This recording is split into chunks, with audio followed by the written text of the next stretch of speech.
Hello and welcome to A Day of Film. Today's film in question is Ran, directed by Akira Kurosawa and starring Tetsuya Nakadai, I think is how you say his name. So I'm no stranger to Kurosawa. I've seen quite a few of his films, and I'm very happy to say that this movie blew my socks off. And I know I've said it before, but this movie is actually just a masterpiece. I still liked Seven Samurai a bit more, but this movie, there's so many special things about this movie that it stands on its own 2 feet pretty comfortably, and it is an excellent movie. Not to start too early, but just the colors and the acting and the scale, this is just a true show of force from Kurosawa, showing what he's really capable of when he just goes all in for a movie, because this movie was just insane to watch. To realize that people actually did this for a movie was just bonkers. But just to do a quick little plot synopsis, this movie is a retelling of the Shakespeare play King Lear. I have not read the original King Lear. I really don't know much Shakespeare, but for a first-time experience of the story, everything hit me for the first time, and it is an excellent tragedy. And, I don't think I'll ever really read King Lear, but I'm happy that this is my interpretation of it. This is my only interpretation of it, because having Kurosawa tell or retell a story this great in such a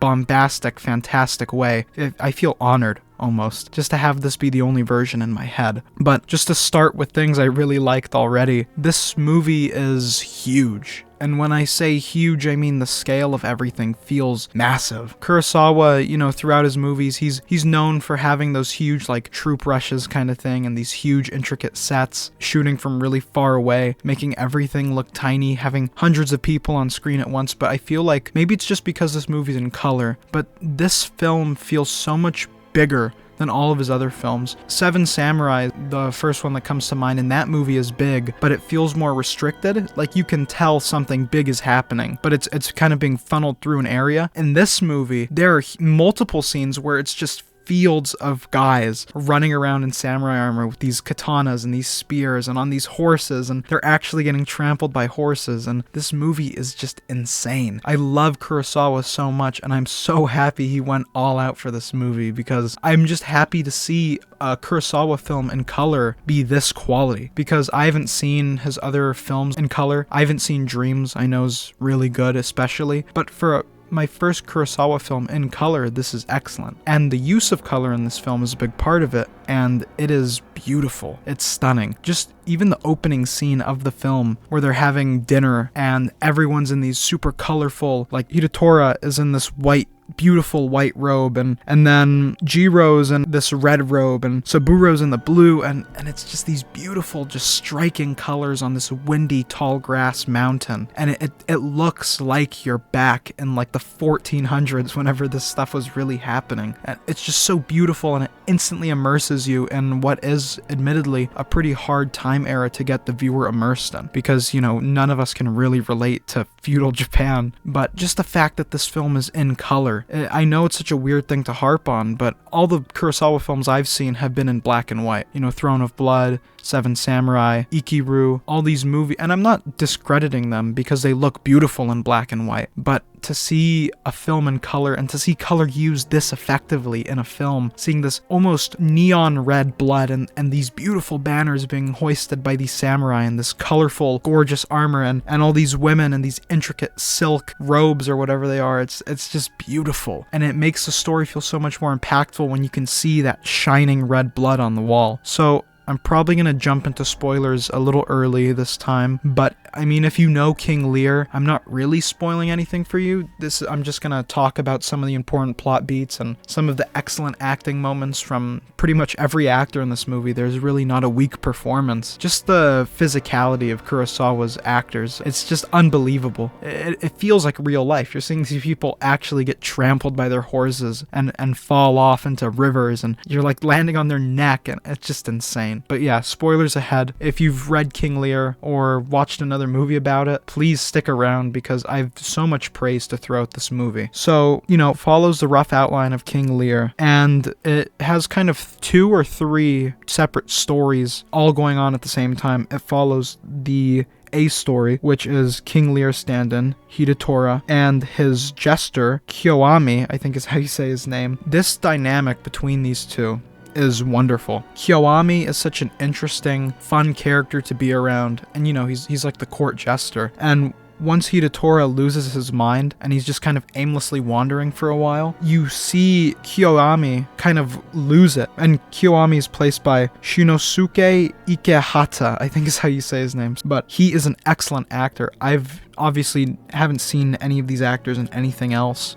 I don't really watch a lot of Japanese cinema outside of Kurosawa, but I really would like to because these actors are excellent. And, I'm sure a lot of it is Kurosawa, but still, you don't just get directed into these performances. You're born with this stuff. The conflict between the three brothers is also really interesting. I really like Saburo's character, even though he's just really not in the story for like the entire middle part of the movie. But once he shows up, and that reuniting scene between Saburo and Hidatora is just so emotional, and it feels so raw. And seeing Hidatora like kind of gain his sanity back as soon as he sees Saburo, and seeing him like shake and apologize to him, "I'm sorry for outcasting you," it just feels so emotional. Hidatora having gone through probably the most traumatic experience a human could go through, your own sons attacking you and killing literally your entire army, and walking through a burning castle that stands for what you used to be, is just gorgeous. It's just this horrible Greek tragedy level story being told and unfolding in front of you, and you can't help but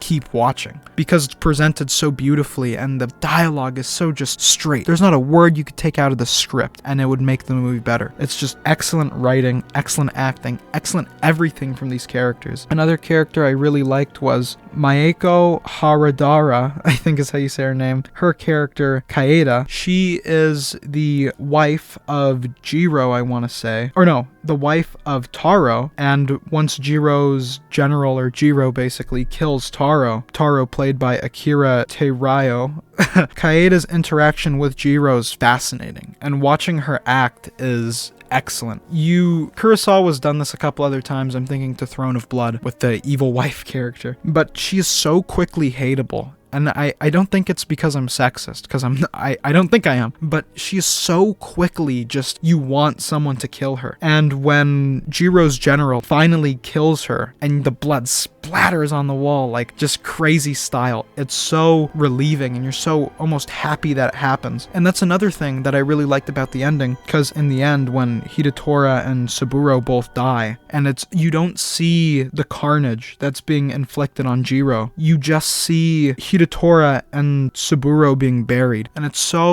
feels so proper. And you see, what's her name? And you see Jiro's old wife's brother kind of getting stuck on top of the mountain because Jiro's wife was killed for Kaeda's sake. And everything links together at the end. And it's so emotional. And not only does this movie have those wonderful emotional moments, but every single second of this movie is important to the overall script. Even the funny bits with Kiyoami, they feel so important to see how Hidatora is going to react, and most of the time he just doesn't. And just the first half of this movie really stands out in my head, especially visually, because that scene where Hidatora, I'm mentioning it again, but it's seriously a beautiful scene, when Hidatora is leaving his old burning castle, and he watched all of his men die, and his two sons are killing him, actively trying to kill him, and he just walks out just destroyed mentally. It just feels so powerful.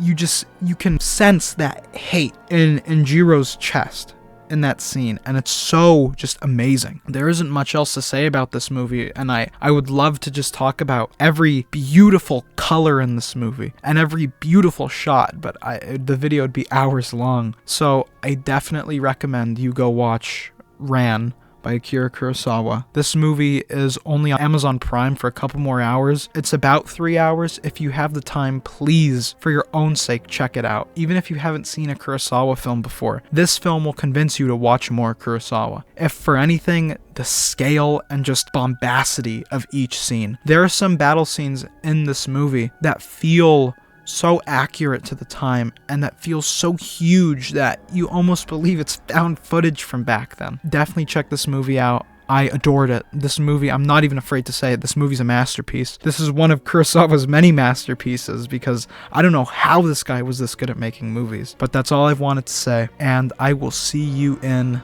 the theaters.